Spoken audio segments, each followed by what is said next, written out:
আলাইকুম, welcome to my channel. আমি Rahima village kitchen চলে এসেছি। একটা আজকে বরবটি আলু ভাজা দেখাবো। ব্যস্ত কাজের মধ্যে ঝটপট বরবটি আলু দিয়ে ভাজা করব।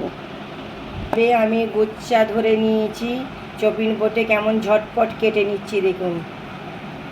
এভাবে ধরলাম, সব আমি বাদ দিয়ে দিলাম। আমি ছোট ছোট করে বরবটি কুচিয়ে আমি কেটে নেব। দেখুন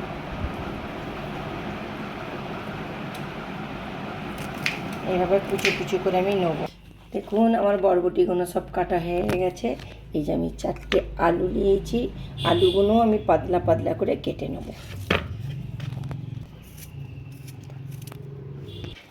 হাই গাইস, হাই, সব আমি কুচি করে নিয়েছি, ধুয়ে নিয়েছি। দেখুন আলু, বরবটি, পেঁয়াজ, আর ওর সাথে একটু বেগুন দেবো। বেগুনটা দিলে স্বাদ বেড়ে যায়, মাখা মাখা লাগে, খেতে অসাধারণ লাগে।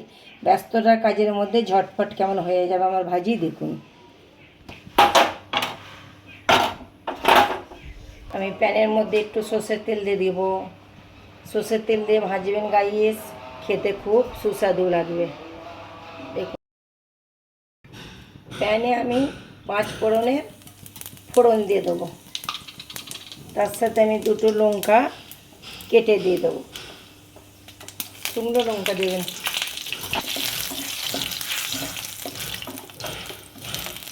পেঁয়াজ দিলাম।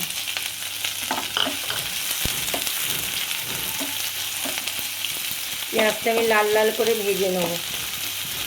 পেঁয়াজ আমার ভাজা হয়ে গেছে, এর মধ্যে আমি বরবটি আলুটা দিয়ে দেবো।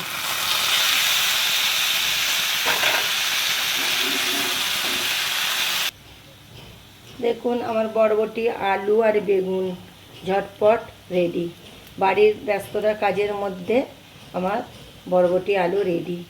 আপনারাও এইভাবে বানাবেন, খাবেন রুটির সাথে, পরোটার সাথে, ভাতের সাথে, যাতে ইচ্ছা আপনারা পরিবেশন করতে পারেন। আমার ঝটপট ঘরোয়া উপকরণ দিয়ে বরবটি ভাজা রেডি। আপনারা এইভাবে রহিমা ভিলেজ কিচেনকে দেখতে থাকুন, সাবস্ক্রাইব করুন, আর নতুন নতুন ভিডিও ছাড়লে সর্বপ্রথম আপনাদের কাছে চলে যাবে। দেখুন এই লঙ্কাটা ভাতের সাথে খাবেন বন্ধুরা, হেভি লাগবে খেতে, অসাধারণ লাগবে। ভালো থাকবেন, সুস্থ থাকবেন, খোদা হাফেজ।